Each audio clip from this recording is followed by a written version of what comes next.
Smart Bourse vous est présenté par Tikeo Capital.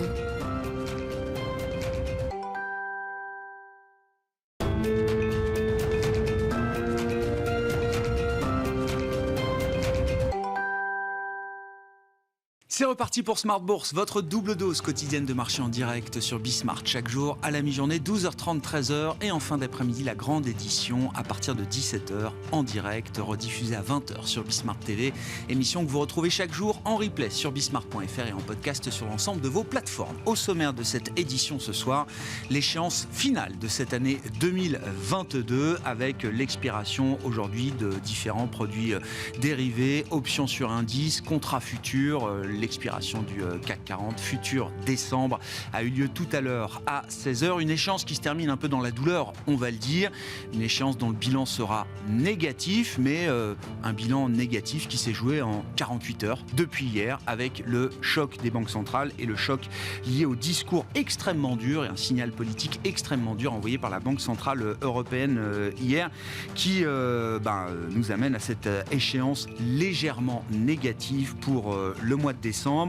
C'est l'occasion, vous le savez, comme chaque troisième vendredi du mois, de retrouver nos 3 sorciers pour cette échéance trimestrielle même, qui est une échéance dite des 4 sorcières. Et donc, sujet de discussion à suivre avec nos sorciers dans quelques instants. Est-ce que le retracement est un retracement technique, bien calibré, qui permet de respecter des zones de support sur les marchés? Est-ce que c'est le début d'une tendance qui pourrait être celle d'un renversement de situation après le rallye qu'on connaît depuis plus de 2 mois maintenant, initié à partir de fin septembre et qui a permis aux indices européens de reprendre entre 15 et 20% au cours des mois d'octobre et de novembre. Question qu'on posera donc à nos sorciers pour cette échéance finale de 2022. Et puis dans le dernier quart d'heure, comme chaque troisième vendredi du mois, rendez-vous avec les équipes du Café de la Bourse. C'est Louis Yang qui sera avec nous en plateau à partir de 17h45 avec un thème toujours très pédagogique destiné à l'investissement boursier, à l'éducation financière.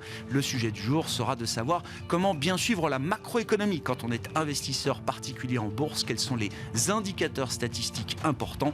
Rendez-vous donc à 17h45 avec Louis Yang en plateau.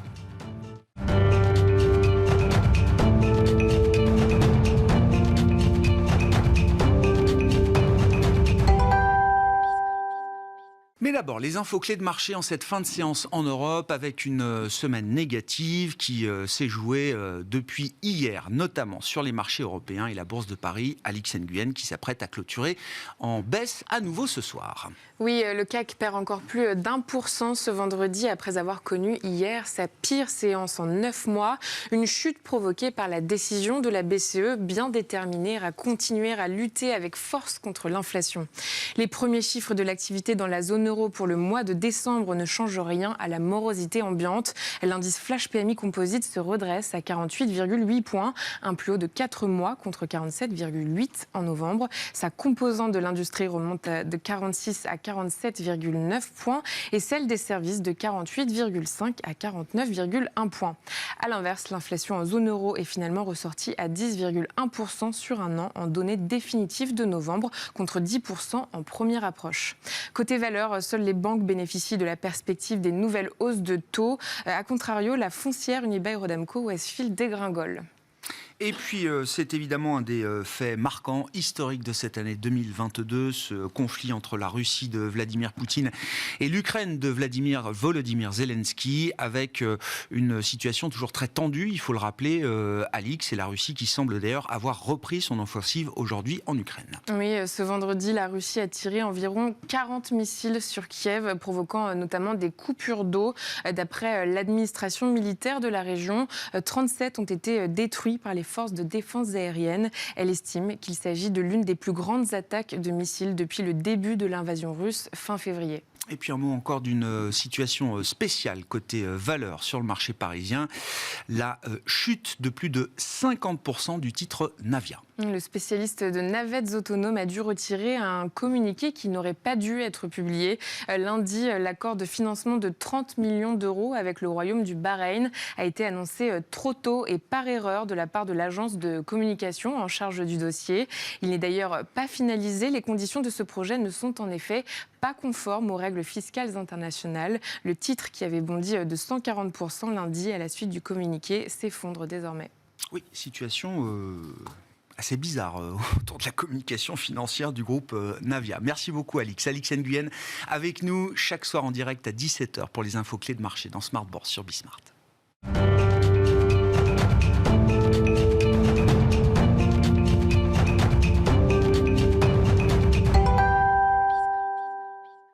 Chaque troisième vendredi du mois, c'est l'heure de retrouver les 3 sorciers de Smart Bourse. C'est une échéance exceptionnelle puisque c'est une échéance trimestrielle et la dernière échéance de cette année 2022. Jean-Luc Hussac est avec nous, Perceval Finance Conseil. Salut Jean-Louis. Merci d'être là. Philippe Béchade nous accompagne, président des Éconoclastes, rédacteur en chef notamment de la Bourse au quotidien. Hello Philippe. Hello. Merci d'être là. Et Romain Dobré avec nous évidemment. Bonsoir Romain. Bonjour Grégoire. Membre de la cellule Info d'experts de Bourse Direct. Bilan de cette échéance avec vous pour commencer, Romain. Je disais, une échéance dont le bilan est négatif. Tout s'est joué dans les 48 dernières heures. Ah oui, effectivement, sinon on était quasiment à l'équilibre il y a 2 jours. Et l'accélération a eu lieu avant-hier, effectivement. Alors sur fond de banque centrale, mais sur fond d'éléments techniques, à mon avis aussi un peu, parce qu'on a vu dès le 14 se mettre en des positions ouvertes fortes sur l'Eurostoxx notamment. Et puis des décalages intéressants aussi du côté de la volatilité sur le S&P. Le S&P était en haut et la volatilité aussi. Normalement, on dit que la volatilité évolue dans le sens inverse des marchés. Et là, ça n'était pas le cas. Donc, des opérateurs qui étaient très prudents avant les rendez-vous de l'inflation, du discours de Jérôme Powell mercredi soir et puis de l'intervention de Christine Lagarde jeudi après-midi. Donc, des opérateurs plutôt prévenus, même si le discours a tapé un peu plus fort qu'attendu. Première petite alerte mercredi soir. Et puis, effectivement, alors, moi, je ne sais pas si c'est Christine Lagarde qui a enfoncé le clou, parce qu'à 14h15, quand on a eu la décision sur les taux, on a touché un niveau d'alerte et on est passé en dessous. Et les indices sont passés en dessous. Alors, on pourrait toujours imaginer qu'il l'aurait invalidé ensuite, mais tous les grands indices sont passés sous leur niveau d'alerte à 14h15 avant le discours. Donc, apparemment, les opérateurs avaient un peu choisi le sens. Je pense qu'il y avait pour ça que je pense qu'il y avait pas mal d'éléments techniques qui ont alimenté ce retracement finalement Le statement était déjà très dur. Hein. Voilà. Mais voilà, avant même la conférence de presse de Christine Lagarde, dans le statement publié à 14h15, il y avait déjà des éléments. Il y avait déjà des éléments pour prendre les décisions. On était au bord du gouffre. Et donc 2,84% de baisse dans la foulée, 188 points, après une échéance de novembre qui a vu une progression de 10,43%. Donc c'est plutôt normal, sain et légitime. Elle n'arrivait pas à se mettre en place cette consolidation. On a passé quasiment un mois dans un petit trading range en haut de marché et donc c'est plutôt sain que le marché consolide un peu. Pour l'instant, il le fait de façon extrêmement propre, extrêmement technique, en tout cas en Europe.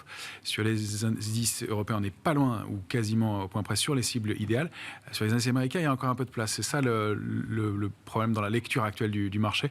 Il y a encore 3-4% de consolidation complémentaire sur le S&P, par exemple, pour aller valider, toucher les cibles graphiques données par les mouvements de baisse. Alors que sur l'Eurostoxx, on y est quasiment, sur le CAC 40 à 10 points près aujourd'hui. Voilà. Alors on a encore un peu de place pour consolider. C'est toujours cette idée que bon, la dynamique était rompue, on le savait depuis quelques temps. Le mouvement baissier n'était pas déclenché, il l'a été hier.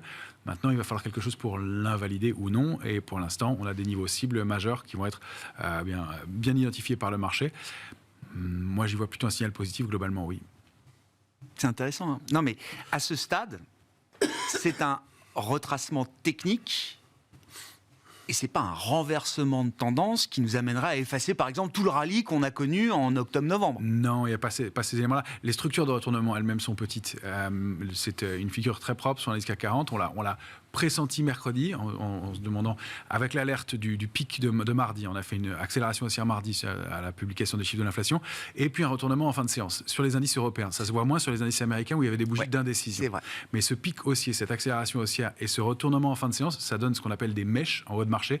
C'est jamais très joli sur une bougie, donc ça donnait un petit warning. Il a été validé à la rupture de 6636 sur le CAC 40, qui était vraiment un niveau observé par le marché. Je vous dis, on attendait au-dessus avant la publication de jeudi à 14h15, et l'accélération s'est faite ensuite. Donc, ça reste très technique, hyper propre, et la cible à quelques points près. D'ailleurs, on n'est pas allé la chercher exactement, c'est aussi un signe de force. Premier palier hier, deuxième palier aujourd'hui, c'est extrêmement propre et millimétré pour l'instant. Alors, il y a aussi le phénomène de fin d'année, j'imagine qu'il y a moins d'opérateurs dans le marché. Il y a le fait que tout le monde attendait cette consolidation depuis plus d'un mois, et je pense qu'il y a beaucoup d'opérateurs qui seraient contents de pouvoir rentrer sur des points d'entrée intéressants.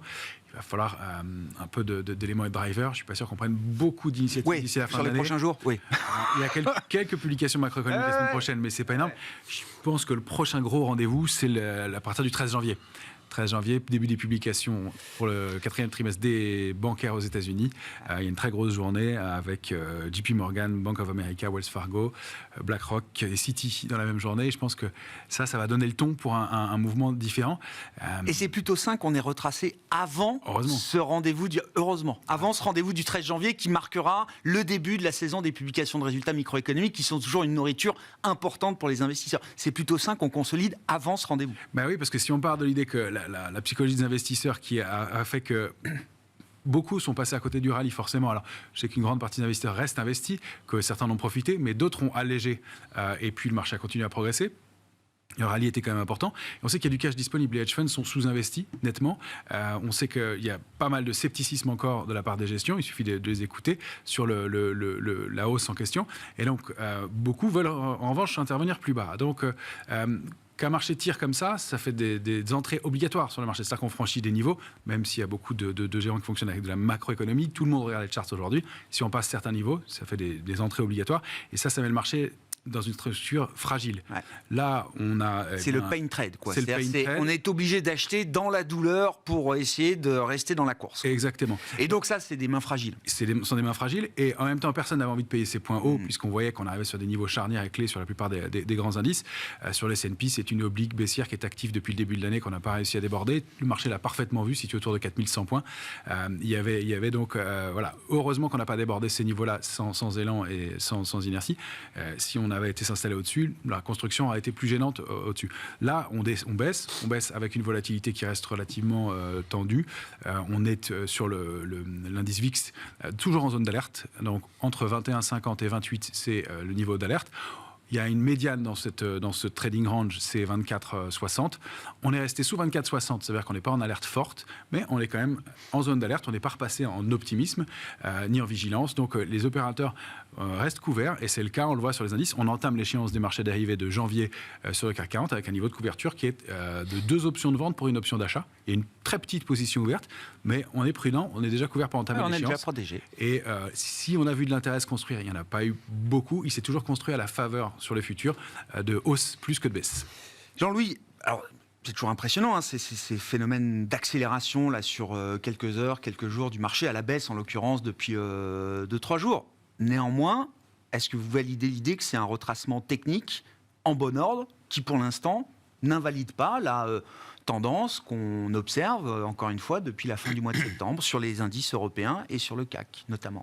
Alors sans aucun doute, et le mois dernier ici même, nous disions tous qu'un retracement jusqu'à 6450, 6420, enfin moi j'avais donné ce niveau, serait tout à fait logique. Alors c'est vrai qu'on est allé chercher un petit peu plus haut, donc je l'avais remonté d'un tout petit cran, 6450, 6480 peut-être, mais on est allé à 20, quoi, à peu près là. Et donc oui, tout est logique, c'est violent, donc c'est ce qui fait que... c'est impressionnant parce que tout le monde va dans le même sens au même moment. La question, quand on est à 6007, c'est si on va chercher 6450, il faut un élément nouveau, une news qui provoquera ce mouvement de baisse. Et au moment où cette nouvelle tombe, donc là, c'est le fait que les politiques monétaires seront plus restrictives, avec des taux donc peut-être plus hauts, plus longtemps.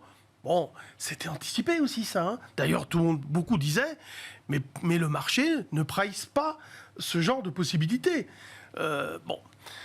Là, c'est annoncé. Bon, alors, mais est-ce que c'est une surprise ? C'était dans les probas. C'était dans le champ des possibles. Oui. C'était 50-50. Il faut pas. Et le marché, lui, il était à 80% haussier. On va dire, c'était un peu. C'est là où il y avait une divergence entre le prix et les perspectives, en tout cas les news potentielles.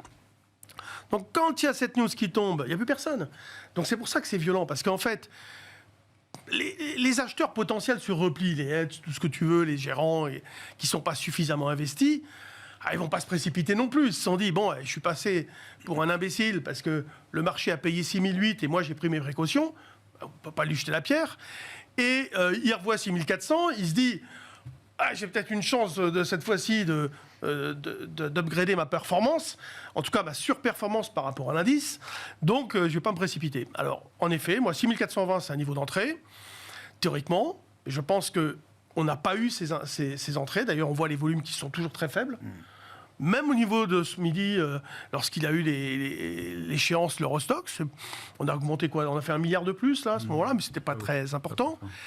Et donc c'est pour ça qu'on peut glisser, pour moi, c'est pour l'instant la gestion du pire sans remise en cause de la tendance. C'est 6370. Voilà. Pour moi, c'est le point important. Dessous, biais baissier. Voilà. Enfin, au début, déjà, on avait un biais baissier. Dessous, on se pose des questions, quoi. Dessous, moi j'attaque à la baisse, mais bon, après on verra, et je suis prêt à...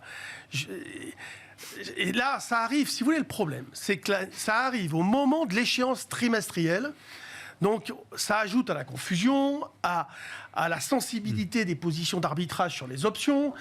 Il y a tout un tas de facteurs qui font que ça amène de la volatilité. De plus, comme tu l'as dit, en effet... La période n'est pas propice aux initiatives, puisqu'on s'approche de la fin d'année. Les hedges, ils ont déjà booké leur année. Les gérants, ils veulent plus rien faire. Sauf ceux qui se disent je suis passé pour un andouille, j'en suis quand même pas. Donc, je vais essayer de montrer ce que je suis capable de faire. Donc, prendre un risque peut-être d'acheter des belles valeurs, etc. C'est des situations d'opportunité potentielles, mais pas évidentes à prendre. Enfin, je veux dire, c'est tellement violent qu'on a toujours ce petit coup d'attente et d'hésitation. Et parfois, qu'est-ce qui se passe derrière ? Poum, ça repart comme une balle. Là, je pense qu'avec des nouvelles comme celle-ci, on peut se dire qu'on a le temps, quelque part. Je ne vois pas coup d'arrêt quand même. Oui, je ne vois pas du tout le marché repartir au-dessus de 6006 rapidement, par exemple. Enfin, je serais étonné. Maintenant, on s'attend à tout. On en a vu d'autres, mais dans le scénario principal, voilà, le marché a pris un petit coup. Maintenant, 6550, c'est peut-être un point haut temporaire. Voilà, 6004, 6550, là je donne vraiment exprès un niveau de 3% d'écart, c'est pas beaucoup.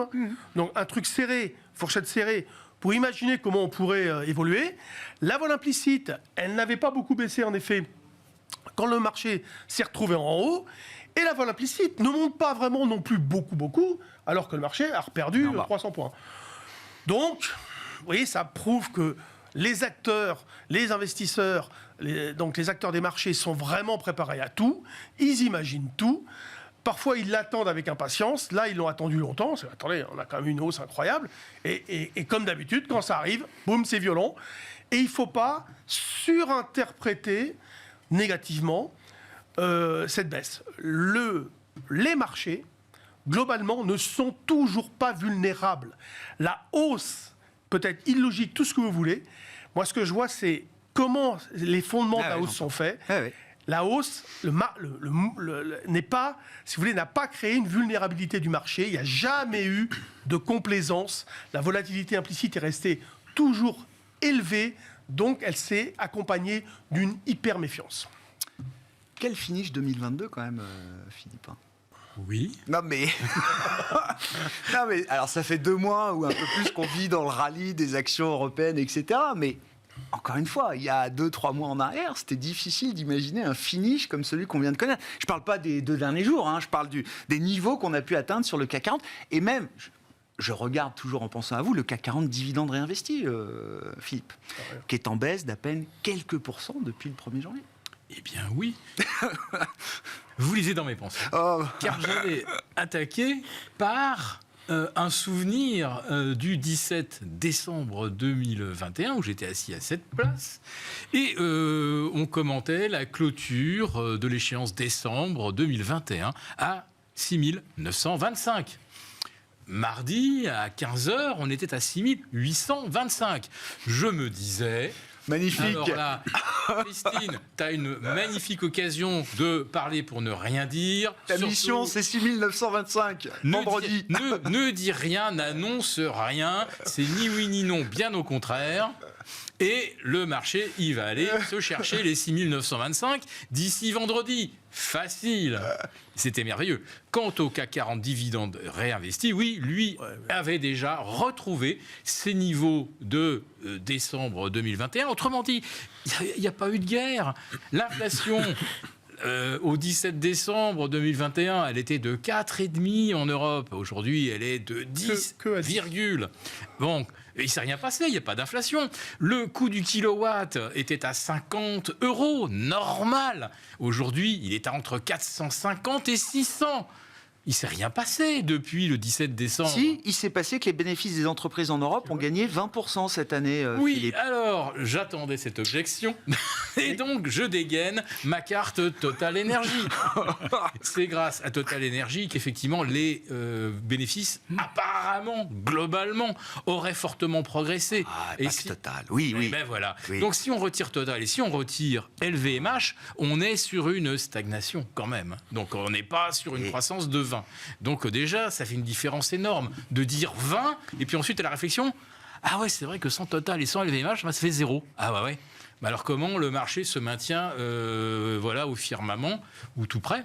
Alors que M. Villeroy de Galhau, aujourd'hui, nous annonce que bon, ça va être pénible, hein, ça va être compliqué le début de l'année 2023, et que l'inflation fera peut-être son pic courant premier semestre, voire peut-être à la fin. Bon, autrement dit, on n'est pas prêt de nous resservir le narratif. La BCE n'attend que l'occasion de commencer à rebaisser ses taux. Ça ne va pas arriver tout de suite. Peut-être qu'ils se trompent. Non, mais enfin, c'est une hypothèse, mais peut-être qu'ils se trompent. Les marchés se trompent. Ça fait... Non, mais je parle de la Banque centrale, oui. pas des marchés. Bon, elle se trompe déjà avec le taux d'usure. Je pense que derrière, il y a une véritable intention. Donc, ils nous racontent bien ce qu'ils veulent. Mais en tout cas, d'un seul coup, si les marchés doivent faire face au décuplement du coût du mégawatt, à une inflation qui est encore le double de ce qu'elle était il y a un an, et avec des bénéfices qui ne vont certainement pas croître en 2023, sauf si Total fait à nouveau une année fantastique avec du pétrole à $100, ce qui ne sera pas une bonne nouvelle pour le reste de l'économie. Je dois dire que pour l'instant, on a... en reperdant 6% sur les plus hauts là, en quelques jours, je dirais même en quelques heures, puisque en 20 heures de cotation, on perd plus de 6%. Donc effectivement, on fait déjà un premier mouvement. On est revenu au niveau du 8 novembre. Voilà, donc on a effacé, j'ai compté, donc il y a eu 18 séances de hausse et 3 séances de baisse. Bon, les 3 suffisent. Oui, voilà. C'est souvent comme ça. C'est souvent sur une ou deux séances que le mouvement se fait, d'une certaine manière. Là, je vais venir un petit peu contredire Jean-Louis dans le fait que le marché n'est pas vulnérable. Dans sa construction, c'est vrai. Mais j'ai repris aussi les chiffres de l'activité entre le 30 septembre 2021 et le 17 décembre. Et l'activité, c'est-à-dire les acheteurs donc, qui participaient à la construction haussière, c'est simple, les volumes d'achat réels étaient le double de ce qu'on a depuis 10 semaines. Donc on a monté complètement dans le vide. Alors effectivement avec une grande méfiance. Donc tout le monde se couvre forcément, puisque quand on ne comprend pas le mouvement, puis qu'on découvre, excusez-moi le terme, et maintenant qu'on sait que Madame Lagarde n'annonce aucun pivot et aucun assouplissement, donc tout le narratif sur les banques centrales vont pivoter, c'était vraiment du bullshit. C'était vraiment pour justifier des hausses que personne n'était capable de justifier. La vérité, quel gérant pouvait dire « Ah oui, effectivement, la fin d'année 2022, ça s'annonce bien pour 2023 ». Enfin, ça n'a aucun sens. S'il n'y avait pas ce narratif du pivot de la Fed, enfin, le CAC serait peut-être même pas repassé au-dessus de 6003. Soyons honnêtes. Le marché persiste et signe. Il voit toujours un pivot de la Fed courant 2023. Enfin, le pricing de ce point de vue-là n'a pas changé. Ensuite, il le verra en décembre 2023, puis en mars 2024. Non, mais pour l'instant, ça n'a pas bougé. À partir de mi-2023, la Fed pourra commencer à envisager de baisser ses taux. C'est ce que dit le marché depuis plusieurs mois et continue de le dire, y compris au lendemain ou quelques jours après la dernière communication de la Fed. Cette promesse merveilleuse, on descend dans le terrier au pays d'Alice, au pays des merveilles. J'en sais rien. Il y a un an, il fallait absolument pas écouter les banques centrales, il fallait pas les croire sur l'inflation, et puis maintenant il faut absolument écouter tout ce qu'elles nous disent, et tout ce qu'elles nous disent est parole d'or, et voilà. donc on croyait vraiment très très moyennement à l'inflation transitoire, et là maintenant on croit dur comme fer à quelque chose qui effectivement justifie de maintenir les marchés en lévitation. Bon, il y a un moment où je sais pas, peut-être qu'on va revenir un petit peu à la réalité. Moi je pense que le marché et Jérôme Powell sont en contradiction. Philippe, le problème c'est que sur le plan donc justement de cette construction, etc., la logique fondamentale était en divergence totale avec la logique des prix. Oui, et ça, on l'a tous dit. Non, mais toi, tu le dis encore plus violemment avec tes mots à toi. Et moi, je suis d'accord avec ça. Attention, hein, moi, je le note dans ma réflexion, dans ma constatation de la situation. Mais justement, dans cette hausse, s'est mis en place des vendeurs à découvert. Soit des vendeurs à découvert secs, soit des vendeurs à découvert, c'est-à-dire des vendeurs, c'est-à-dire des gens qui n'étaient pas suffisamment acheteurs. Et tout ça représente une masse de rachats sur des replis. Je n'ai pas arrêté. Et donc c'est pour ça qu'on risque d'avoir encore des divergences justement sur. Mais c'est pas normal que le marché tienne, etc. Non mais le marché la hausse s'est construite en prenant systématiquement à contre-pied les vendeurs à découvert. Je peux te citer les dates. 3 octobre, 13 octobre, 10 novembre, et on a failli l'avoir le jour de l'inflation. Le 13 jour d'inflation, c'est ça. Toujours ces jours-là. Bon, mais en fait, ce qui s'est passé mardi, c'est le symétrique de ce qui se passe le 3 octobre, c'est-à-dire les vendeurs voient le CAC enfoncer, casser les 5008, on plonge de -3 quand même en matinée, et on fait 6008. Ouais, 5008. Le 3 octobre, c'est 3 octobre, pardon. Oui. On attaque à -3 et on finit la séance à +2. Voilà, c'est un contre-pied orchestré. Et effectivement, quand il n'y a pas de volume, qu'il n'y a aucun acheteur, que personne ne veut acheter, le seul moyen de prendre de l'argent sur le marché, c'est de le prendre à ceux qu'on va faire craquer en les retournant comme des crêpes. Romain, commentaire, réaction. Qu'est-ce qu'on peut dire un peu des forces sectorielles là, en cette fin d'année, de la hiérarchie sectorielle? Est-ce qu'il y a des secteurs forts sans aucun doute? Est-ce qu'il y a des secteurs toujours très faibles? Enfin, comment on lit le marché à travers les indices là? Alors déjà, effectivement, un commentaire. Je pense qu'il y a effectivement, et depuis longtemps, décalage entre la théorie économique et ce qui se passe sur le marché. Et c'est pour ça qu'on essaye, nous, plutôt de lire ce qui se passe du côté de la construction et des investisseurs que de l'autre côté. Oui, injecter autant de liquidités dans le marché, ça le fait surchauffer et on est en risque globalement. Mais est-ce que le risque va se matérialiser tout de suite? C'est pas ce qu'on lit dans l'immédiat, en tout cas, nous, à ce stade-là. Et on voit plutôt des choses fortes qui se mettent en place sur d'autres valeurs, d'autres secteurs. Les taux et les taux hauts, ça change le paradigme complètement. Et on entre, à mon avis, dans un nouveau cycle. On a eu 10 années de cycle sur les technologiques, notamment, et chez nous, le luxe. Ça ne veut pas dire que toutes les technologies seront achetées dans les 10 prochaines années, ni tout le luxe. D'ailleurs, on voit des dissensions commencer à se créer, justement, pour répondre un peu à la question sectorielle. Hermès et LVMH se portent extrêmement bien. Kering a un mal fou, et L'Oréal, c'est mitigé. Donc, je pense qu'on ne pourra plus acheter, en tout cas pour l'instant, des paniers entiers, et que ce ne seront pas les leaders des 10 dernières années qui seront les mêmes. Ça ne veut pas dire que parmi les leaders, il n'y en a pas qui vont rester. En revanche, il y a des choses qui se mettent en place, et on voit des valeurs comme Michelin qui ont des parcours intéressants. Alors si on va chercher un peu plus loin, on sait que toutes les voitures électriques consomment plus de pneus. C'est 15 à 20% d'augmentation de pneus parce qu'on a une accélération plus linéaire et ça utilise plus de pneus. Moins de freins, mais plus de pneus. Donc il y a des technologies qui se mettent en place et c'est green Michelin. Et donc il y a des choses qui sont des valeurs qui étaient oubliées, qui n'étaient pas sexy depuis des années et qui pourraient repasser. Il y a de nouveaux statuts qui se construisent autour de certaines valeurs. Et on le voit, Michelin, elle a très peu baissé dans le mouvement de baisse des 2 derniers jours. Elle perd 2% quand STM perd 4%, ou Cap, Gemini aussi. Donc il y a des choses qui se mettent en place de ce côté-là. Si on veut voir les secteurs forts en ce moment, il y a le secteur, c'est assez timide, mais le secteur bancaire, on a vu une bonne tenue des banques aujourd'hui, la finance, l'industrie notamment qui sortent. Après, pour le côté sectoriel, il n'y a pas des choses très très fortes non plus. Il y a un endroit qui devient intéressant, genre, je le dis doucement parce que ça fait toujours un peu peur, c'est la Chine. La Chine, on sait très bien qu'il peut y avoir un changement politique en quelques heures qui va faire basculer les choses, mais en revanche de le faire sous forme de panier de valeurs de façon large et avec une pondération qui n'est pas trop importante puisque la volatilité se maîtrise avec la pondération qu'on met dans son portefeuille, c'est du money management. Et moi, je trouve qu'il y a eu quelque chose d'intéressant, c'est qu'au moment où le gouvernement chinois a reculé, au moment de la grogne, puisqu'ils ont commencé à assouplir leur politique sanitaire, et on a vu le gouvernement reculer un peu. Ils n'ont pas aimé qu'on entende sur la scène internationale le fait que Xi démissionne, et ça a fait quelque chose. Et donc, autant je ne pense pas que le ton reste moins dictatorial, autant je pense que ça ouvre une brèche dans un gouvernement qui est obligé de faire quelques concessions. Même si je pense que la zone reste dangereuse et que ça se tourne vers une politique auto-centrée et une défense interne qui fait que ça reste difficile, mais il y a des affaires vraiment intéressantes. Et le mouvement qu'on a déjà vu, parce que le Hang Seng a dû vu. reprendre 30% peut-être sur la séquence, vous dites c'est un mouvement sur lequel on peut encore capitaliser un peu. Mais il y a même, à mon avis, des niveaux de throwback qui peuvent être utilisés là. Donc throwback, retour sur des structures de retournement haussière, et on va s'appuyer dessus. C'est là on va voir si on peut rentrer ou pas, mais graphiquement et techniquement, il y a des choses à faire.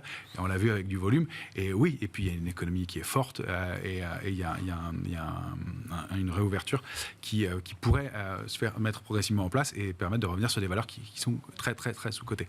Donc individuellement sur les titres, c'est peut-être compliqué.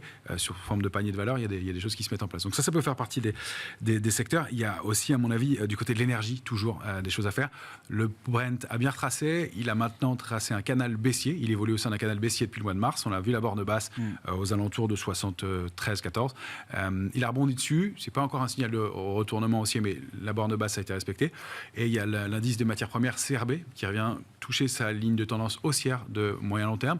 Donc ça aussi, ça peut être intéressant d'avoir une exposition. On voit l'argent qui réagit très bien depuis plusieurs jours, l'or aussi, qui bute sous 1814, mais l'argent qui a rebondi sur 22,20, qui bute contre 24, 24,20, 24, 90, et qui a encore de belles histoires. On sait toujours. Ça fait un moment que vous êtes constructif sur l'argent, Romain. Ouais. Et c'est une de nos grosses allocations. On a allégé une partie de nos positions stratégiquement à 24, et la position dynamique, mais on continue à racheter les replis, et elle travaille dans le sens haussier pour des extensions qui peuvent aller jusqu'à 25 sans problème, voire 29 dans les mois qui viennent. On sait que c'est indispensable dans l'industrie et dans la transition énergétique, et c'est le dernier volet d'investissement qui s'ouvre. À mon avis, il y a de très belles histoires qui vont se mettre en place dessus. Il y a des small et mid caps qui seront intéressantes pour les années et mois qui viennent. Probablement, on voit que c'était un secteur très en retard. Ça bouge, et justement, le secteur est un peu secteur fort depuis quelques jours maintenant.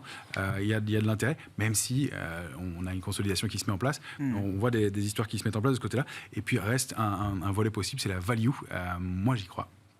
Ben ouais, ben oui. Ben ça a été une année value, déjà, il faut le noter, hein, et pas juste pour quelques jours, hein, ça a duré plusieurs mois, la surperformance value par rapport au thème ou au style croissance. Jean-Louis, en matière de picking, là, est-ce qu'il y a des actions avec lesquelles vous êtes particulièrement confortable aujourd'hui, au regard du parcours qu'elles ont pu avoir en 2022, et sur les small et mid, est-ce que l'intérêt peut revenir? Est-ce qu'on a les prémices de quelque chose sur un marché déserté, et pas juste en 2022, hein, ça fait quand même plusieurs années que c'est compliqué pour ce segment des small et mid qui est en perdition. Non, mais les perspectives, si vous voulez, d'un ralentissement économique pour les mid et small, c'est vraiment pas bon.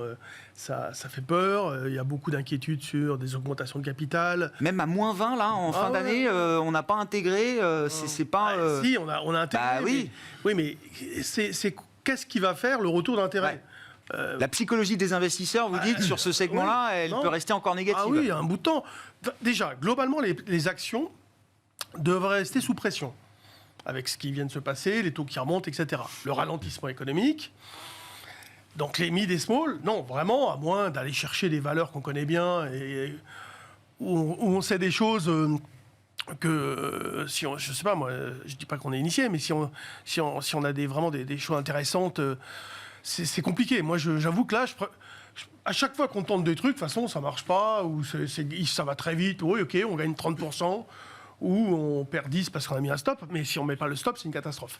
Non, il n'y a pas assez de monde, il n'y a pas assez de volume, il n'y a pas de régularité. Donc, il y a de moins en moins de monde sur le secteur, il faut le dire là. En plus, il y a plein d'augmentations de capital réservées. Regardez ce qu'a fait Carmat la dernière fois encore. Il y a plein de trucs qui sortent du chapeau comme ça, donc sans droit de souscription. Donc ça ne plaît pas. Vous voyez. Après, si on considère que les actions vont être sous pression, il faut aller vers le défensif. Ouais, c'est évident. Je pense que là, à court, moyen, long terme, enfin long terme, à quelques mois, l'agroalimentaire, par exemple, pourrait surperformer, mais c'est pas non plus exploser. Les bancaires, par exemple, sont très sensibles au ralentissement économique. C'est pas bon, etc.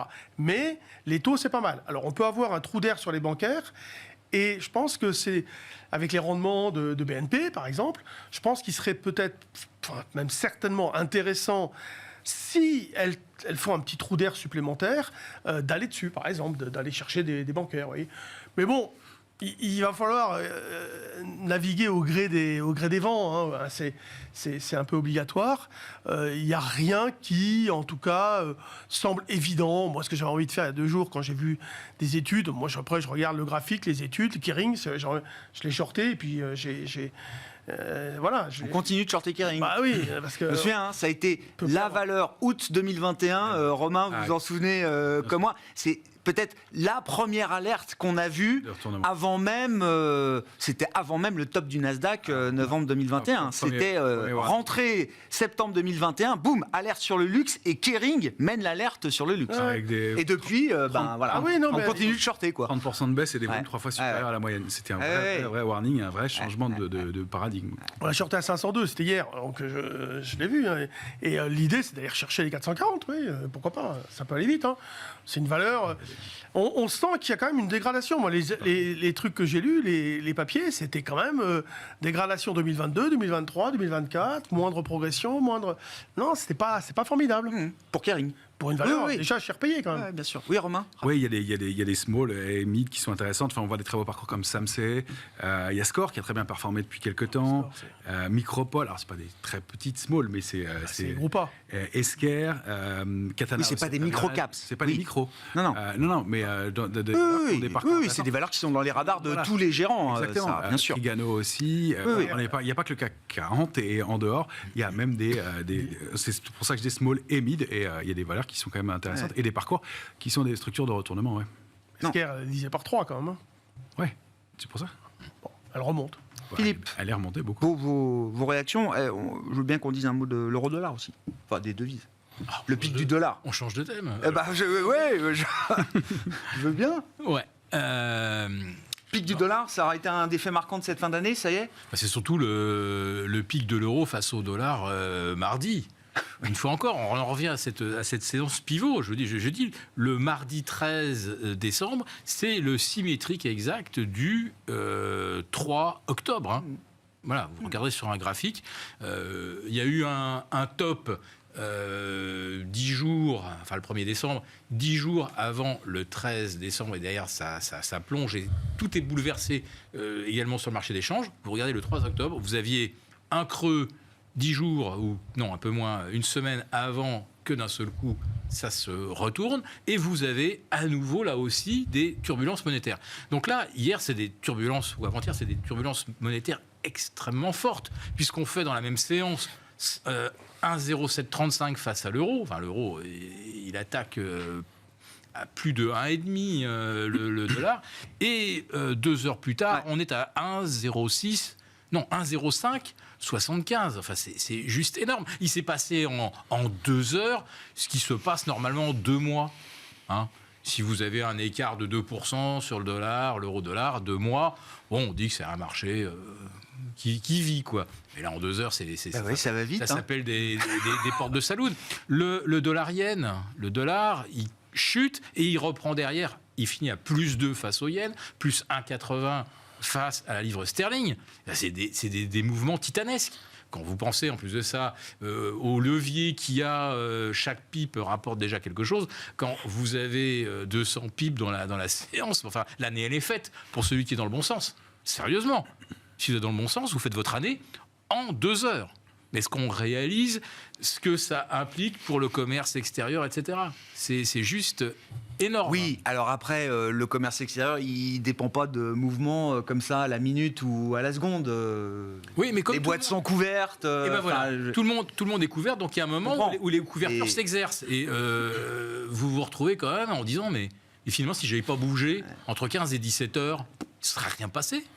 Et puis vous êtes obligé d'agir, parce que c'est des mouvements, c'est du paroxysme. Hein. Quand on dépasse les 100 pipes en quelques minutes, forcément, il y a des gestions qui s'ajustent. En termes de tendance. Donc, alors d'expérience, quand on commence à voir en plus de ça, en plus de la volatilité boursière, que vous avez derrière de la volatilité sur le Forex, généralement, c'est quand même pas un signe de sérénité pour les marchés. Et donc, pic du dollar ou pas ? Je pense, moi je verrais bien le dollar revenir vers 1,01 face à l'euro. Ah ouais, donc on n'enterre pas le dollar là. On n'enterre pas le dollar. L'année prochaine, où sera la récession ? Elle sera aux États-Unis ou elle sera en Europe ? Je sais pas, peut-être dans les deux. Non, aux États-Unis, le risque, c'est clairement l'immobilier, le crack immobilier. Donc là, dans ce cas, on perd des centaines de milliers d'emplois, forcément. Ça pèse. Mais les entreprises américaines vont pas manquer de pétrole, vont pas manquer de gaz. une entreprise américaine ne va jamais payer son mégawatt $500. Non. Voilà. Donc nous, on ne sait toujours pas comment se sortir du système de pricing de l'énergie en Europe. Donc malgré 3 fois 50 points de base de hausse de taux supplémentaires signalés explicitement par Christine Lagarde hier, vous dites qu'il y a une chance que le dollar soit un peu plus fort dans quelques mois contre l'euro. Ah mais j'en suis convaincu parce que la croissance, enfin le différentiel de croissance se fera en faveur des États-Unis, à n'en pas douter. Je ne suis pas sûr que le pétrole baisse énormément, parce que si on se place du diesel russe, il va falloir qu'on en trouve ailleurs à partir de février. Donc on va avoir besoin de dollars, et le commerce avec les États-Unis sera certainement beaucoup plus étoffé qu'avec l'Europe. Bon, convergence ou divergence sur la vue de Philippe? Oui, convergence. Oui, d'accord, avec le dollar qui peut reprendre là encore? Qui peut reprendre un petit peu. Oui. En fait, on a eu l'euro qui se comporte de façon un peu compliquée à lire parfois graphiquement. Là, était très propre. Il a fait une structure de retournement haussière. Il est allé taper sa cible 1,0694, la résistance majeure à 1,0720, la borne haute du canal haussier au sein duquel il évolue depuis plusieurs semaines maintenant. Et donc, il arrive en plus sous une oblique baissière de long terme qui est active depuis 2008, qu'on avait essayé de déborder en 2021 et qu'on a réintégré récemment. Ça fait beaucoup de points et beaucoup d'éléments pour lesquels il y a au moins une pause qui va se mettre en place à court terme. Et alors, on n'a pas de signaux de retournement dans l'immédiat, mais en tout cas, on ne voit pas très bien comment déborder ce niveau-là à très court terme. Donc oui, probablement, au moins une pause et une petite hausse du dollar dans les jours qui viennent, et probablement oui. Bon, sur la tendance euro-dollar, alors, Louis. moi, je pense que le dollar a fait son point haut. De toute façon, je suis passé neutre au-dessus de 1 et acheteur au-dessus de 1,02. D'accord. Voilà. Donc c'est clair, je suis acheteur. Donc j'achète les replis. Les taux, en effet, si les taux montent davantage dans la zone euro, ça profitera à l'euro. Ok, il y a des problèmes de croissance économique, etc. Mais, encore une fois, je vais un peu taquiner Philippe, mais la vision purement économique ne fonctionnera pas. C'est, encore une fois, il y aura peut-être des il y a beaucoup de déterminants sur les devises, et ces déterminants évoluent. Oui, en plus, fluctuant. ça fluctue, notamment là. Mais non, pour l'instant, en tout cas, sur le plan technique, c'est acheteur. Là, j'ai proposé un retournement en dessous de 1,0160. Vous voyez, donc, oui, c'est loin. Non, c'est pas loin. Ah bon, c'est pas loin. Ah bon. On est à 1,06. Donc 1,0160, c'est des retournements long terme. Hein. J'étais placé acheteur au-dessus d'un 0,2. Donc, vous savez, on met le paquet, on allège un peu, on laisse porter quelque chose, on travaille acheteur. Au bout d'un moment, on se fragilise un peu. Imaginons qu'on se descende vers 1,04. Alors, on va être peut-être plus prudent. Et entre 1,04 et 1,02, j'entends. C'est 200 pips. Donc, parfois, ça se fait en une journée. Philippe, ça peut se faire en une journée. Donc, bon... pour l'instant, c'est vrai que de toute façon, la visibilité, globalement, elle n'est pas extraordinaire. De toute façon, quand est-ce qu'elle le sera bonne maintenant, c'est difficile à dire, mais il y a beaucoup de possibilités. La guerre en Ukraine qui peut s'arrêter. Il faut espérer qu'à un moment donné, ça s'arrête. Ça serait vraiment le booster pour l'euro. Là. Voilà, ça peut apporter vraiment... Ça peut faire passer un 0,770. Oui, et là, ça peut faire exploser l'euro. Enfin, en tout cas, le renforcer d'une manière... Oui, l'exploser à la hausse. Hein. Voilà. Oui. Oui, Non, mais parce que quand on dit exploser l'euro, avec l'histoire de la zone euro derrière nous, il ne faut pas se méprendre. C'est vrai. Dernier tour de table rapide, parce que ça a été quand même le fait marquant de cette année, ce bear market généralisé. Est-ce que les gros points bas qu'on a vus sur les indices majeurs, c'est des points bas qu'on laisse derrière nous en 2022 ? Est-ce que vous avez une conviction forte par rapport à cette question, Philippe ? Je dirais... Vous pouvez botter en touche ou dire que c'est 50-50, hein, j'en sais rien, mais j'aurais tendance à dire, ce qui m'intéresse, c'est votre conviction. Joker, on revoit des points plus bas que ceux qu'on a vus fin septembre. C'est simplement la répétition de scénarios qu'on a pu voir 2000, 2008, une correction qui aurait duré même pas 12 mois, même pas, et qui n'aurait pas été en deçà de moins 20 sur les valeurs françaises. Dans l'histoire, après un quadruplement du CAC, ça s'est jamais vu. Enfin, voilà. Donc, on s'en tirerait phénoménalement bien avec 11 mois, finalement, de bear market, 20% de perte maximum, totalement, d'ailleurs, effacé, comme j'ai dit, et ça a été vrai, sur le CAC GR. On est revenu le 13 décembre, exactement au niveau du 17 décembre 2021. C'est un miracle. Donc, attention, oui. Pas sûr que les points bas soient. En tout cas, n'appartiennent qu'à 2022. Le marché est capable de baisser 9 semaines. De monter 9 semaines, pourquoi ne serait-il pas capable d'en faire autant dans l'autre sens? Conviction à ce stade, en ce 16 décembre 2022, est-ce que les points bas sont derrière nous? Oui, je pense que les points bas sont derrière nous. Il y a des éléments de la hausse, du volume dans les mouvements de hausse, le 10 et 11 novembre notamment dernier, des histoires qui se mettent en place sur les valeurs qui avaient moins performé les dernières années. Non, ça peut secouer un peu en début d'année autour des trimestriels, mais je pense que pour la suite, oui, il y a des éléments positifs et encore une fois, du cash, des envies d'acheter sur repli, du scepticisme et du pessimisme toujours. Qui sont bons pour la naissance des bull market. Oui. La renaissance des bull market. Oui, il y a les ingrédients pour l'instant, toujours de la couverture dans les portefeuilles, des structures graphiques qui sont intéressantes. Qu'on aille consolider, reformer un deuxième point bas, ce serait pas mal, pas aussi bas, mais un peu pour faire quelque chose de plus solide et des structures plus amples. Renaissance du bull market, ou on peut revoir les points bas qu'on a eu cette année, Jean-Louis? Revoir les points bas.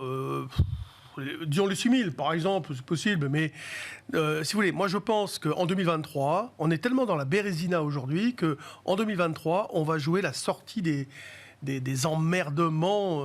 Le mur des craintes. On va monter le mur des craintes. Voilà, c'est ça. On va espérer des situations en amélioration en Ukraine, sur les taux, sur l'inflation. Donc je pense que les paris qui vont être pris seront des paris plutôt positifs. Voilà. Merci messieurs, merci d'avoir participé à cette dernière échéance de cette année 2022. On vous retrouve en janvier 2023 pour la première échéance de l'année prochaine. Philippe Béchade avec nous, Jean-Luc Hussac et Romain Daubry, les trois sorciers, chaque troisième vendredi du mois dans Smart Bourse à 17h.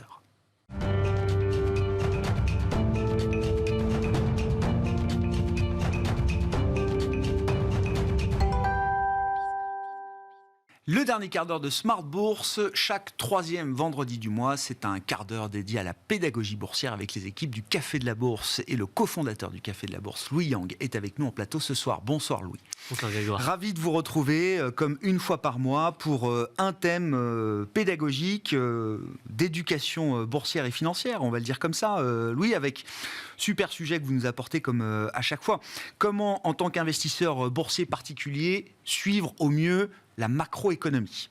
On va détailler avec vous un certain nombre d'indicateurs qui permettent de suivre la macroéconomie, le rythme d'activité économique dans les zones géographiques sur lesquelles on intervient. Mais la première question, c'est pourquoi est-ce qu'il faut suivre les publications économiques quand on est investisseur boursier? En fait, la macroéconomie, les annonces des chiffres économiques, c'est un peu les annonces des résultats des entreprises, mais à l'échelle d'un pays ou d'une zone géographique.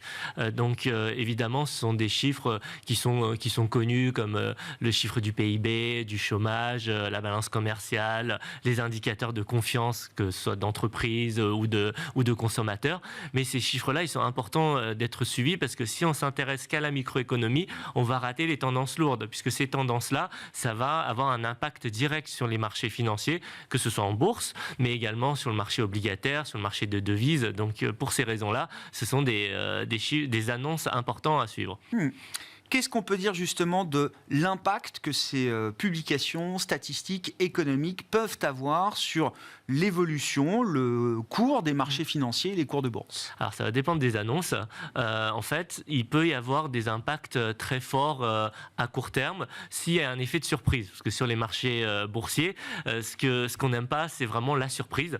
Donc au-delà d'un chiffre qui soit bon ou mauvais, ça peut avoir un impact évidemment, mais ce qui va vraiment créer de la volatilité sur les marchés, à la hausse ou à la baisse, ça va être une surprise qui n'est pas attendue en fait par les opérateurs de marché.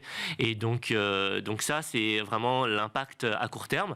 Et après, effectivement, à moyen long terme, lorsqu'on aura un peu digéré le chiffre ou les chiffres, à ce moment-là, ça va permettre de driver un bear market ou justement une tendance plus positive en fonction du chiffre, s'il est bon ou mauvais. Oui. Il faut le rappeler, dans la vie des marchés, tout est question de relativité. Il n'y a ni bonne ni mauvaise nouvelle. C'est une mauvaise nouvelle par rapport à ce qu'on attend, ou une bonne nouvelle par rapport à ce qu'on attend. Mais ce n'est pas en absolu qu'il faut réfléchir. Exactement. Ouais. Comment ça se passe concrètement, justement? C'est-à-dire, comment on est capable d'évaluer si le chiffre publié est une bonne ou une mauvaise surprise, par exemple? On va prendre un exemple. Je pense que là, on est dans une semaine où il y a quand même de grosses annonces. Ouais.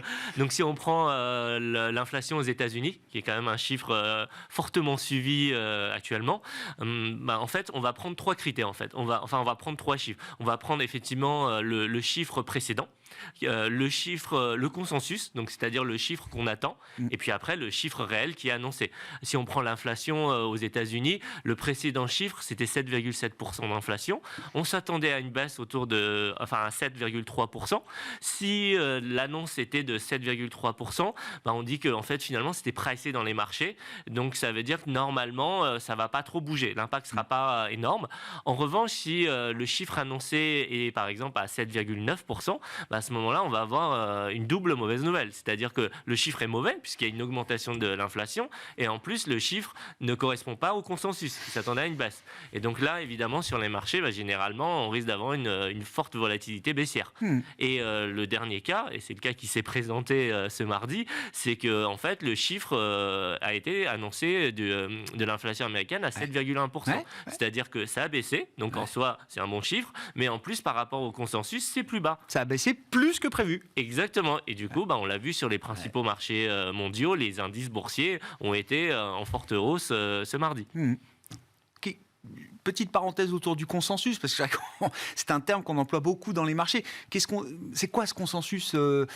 Qui forme ce consensus? Où est-ce qu'on trouve le consensus justement de ces chiffres économiques, Louis? Alors en fait, on le trouve sur différents sites financiers. On peut le trouver sur des sites anglo-saxons ou des sites français. Et en fait, ce consensus, c'est, si vous voulez, une moyenne des attentes des différents opérateurs de marché. Et donc, du coup, c'est un chiffre qui sert un peu de référent par rapport à justement les attentes des marchés financiers. Et donc ça, c'est disponible dans en fait, on a des calendriers économiques qui sont disponibles. Et sur ces calendriers économiques, on va avoir en fait les dates d'annonce et le dernier chiffre et le consensus des chiffres qu'on attend. Tous les chiffres n'ont pas la même importance. Il y a des chiffres qui sont d'ailleurs des reflets de tendances de très long terme. Il y a des chiffres qui sont beaucoup plus volatiles. Et il y a surtout beaucoup de chiffres qui sont publiés tous les jours sur les marchés financiers. Parfois plusieurs dizaines de statistiques publiées par pays chaque jour dans le monde des marchés financiers. Comment on fait le tri? Quels sont les chiffres économiques importants à suivre pour un investisseur boursier particulier? Oui, c'est un bon point. Parce qu'effectivement, si on veut tout suivre et qu'on n'a pas une approche rigoureuse, on va tout de suite être noyé par l'information. Ce qui est clair, c'est que c'est quand même les chiffres américains qui sont les plus suivis, que ce soit par les traders ou les investisseurs. Donc c'est ça qui va avoir principalement un impact sur les marchés mondiaux. Même si j'investis en Europe ou en France, je dois m'intéresser aux chiffres américains. En priorité. Donc, si on prend un exemple, par exemple, le chiffre de l'emploi aux États-Unis qui est annoncé tous les premiers vendredis de chaque mois, ça, c'est les fameux non-farm payroll. Ça, c'est un rendez-vous qui est incontournable parce que ça drive des tendances sur les marchés boursiers aux États-Unis, mais également en Europe. Donc, ça, typiquement, c'est un chiffre qu'il faut suivre. Ça fait partie des chiffres les plus importants dans le monde financier. Les NFP, effectivement, l'emploi américain, chaque premier vendredi du mois. Je précise au passage que beaucoup des statistiques économiques dont on parle ont plusieurs niveaux de publication. Il y a parfois des indices préliminaires ou des estimations flash. On l'a pour le PIB, on l'a pour des enquêtes d'activité. Les chiffres de non-farm payrolls, comme vous dites, sont des chiffres qui sont soumis à révision ultérieure. Mais souvent, la première estimation, la première publication est celle qui peut avoir le plus d'impact sur les marchés. Tout à fait, oui. C'est vrai, c'est un bon point. Il y a différents chiffres qui vont généralement être annoncés 2 fois. C'est-à-dire qu'il y a une première estimation et après, il y a une révision 1 à 2 semaines plus tard. Et effectivement, c'est généralement la première annonce qui va avoir l'impact le plus fort sur les marchés. Quels sont les chiffres économiques à suivre dans l'environnement actuel, plus précisément encore, Louis? Je pense qu'actuellement, l'inflation, que ce soit aux États-Unis, en Europe, en France, c'est incontournable. C'est vrai depuis le début ça a drivé toute l'année, toute cette année. Donc ça continue à l'être. Les annonces des banques centrales, du coup, c'est pour ça que je disais que cette semaine a été chargée en annonces macroéconomie. Les annonces de la Fed et de la BCE par rapport au taux. Là, si on prend cet exemple aussi concret, c'est un petit peu différent. Par exemple, sur la BCE, on a eu le chiffre qu'on attendait et pourtant les marchés ont dévissé parce qu'en fait, il y a le chiffre, mais il y a aussi l'annonce autour du chiffre. Et du coup, le discours de Christine Lagarde, parce que voilà, ce que je disais tout à l'heure, sur les marchés financiers, on est vraiment dans l'anticipation. Donc, on anticipait peut-être déjà un ralentissement de la hausse des taux. Apparemment, voilà, ça a été annoncé différemment par Christine Lagarde. Et du coup, ça a refroidi les marchés. Donc, du coup, effectivement, ces chiffres économiques, c'est aussi lié à des annonces qu'il faut suivre et qui ont un impact, on l'a vu vraiment sur les indices boursiers. Ah oui, ça a été une semaine violente de ce point de vue. Oui, typiquement, si on prend le cas de la BCE, pas de surprise à ce que la BCE ait délivré une hausse de taux de 50 points de base cette semaine. En revanche, surprise des opérateurs de marché quand Christine Lagarde nous dit explicitement que la prochaine hausse sera encore de 50 points de base en février et peut-être encore celle d'après au mois de mars de 50 points de base et peut-être encore celle du meeting suivant le meeting du mois de mars. C'est là où il y a eu un effet de surprise, un effet de choc chez les opérateurs. Oui, tout à fait. Surtout que je pense que l'autre chiffre qu'on suit, qu'on va beaucoup suivre l'année prochaine, c'est le chiffre du PIB. Parce qu'effectivement, cette hausse des taux, ça freine l'inflation, mais il y a aussi la récession dont on entend beaucoup parler et qui va très probablement arriver. Et donc, du coup, il va falloir arbitrer en fait, entre cette hausse des taux et la gestion de cette éventuelle récession et de la durée de la récession. Ouais.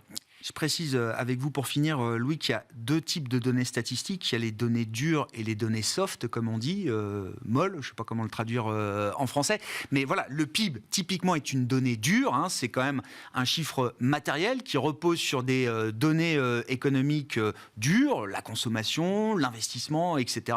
Ces chiffres peuvent être extrapolés, mais ce sont quand même des données dures. Et puis, à l'inverse, il y a des enquêtes qui sont des enquêtes de sentiment réalisées auprès des consommateurs, auprès des dirigeants d'entreprise, des directeurs d'achat, notamment les fameuses enquêtes PMI, qui sont souvent des indicateurs avancés. Mais attention, on voit que les PMI sont très dégradés. Pour autant, jusqu'à présent, les chiffres de PIB restent positifs. Donc on peut avoir aussi des divergences comme ça entre différents types de données qu'il faut suivre sur les marchés. Exactement, c'est ce que je disais en préambule, les sentiments des consommateurs. Donc il y a l'indice aux États-Unis, encore une fois l'indice de l'Université du Michigan qu'il faut suivre, qui justement va prendre le pouls du sentiment des consommateurs sur les perspectives qu'ils ont par rapport à leurs finances et par rapport à l'économie d'une manière générale. Et c'est vrai que du coup, ces données soft sont souvent avant-coureurs de données réelles qui vont sortir un petit peu plus tard. Oui, marché dans l'anticipation, c'est la fonction d'anticipation des marchés qui compte.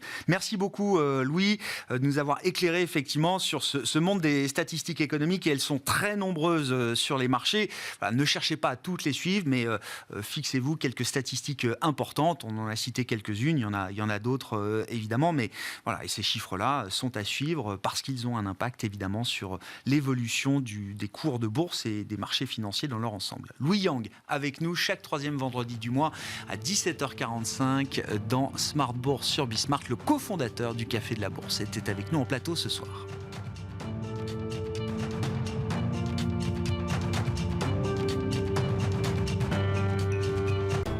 Smart Bourse vous a été présenté par Tikeo Capital.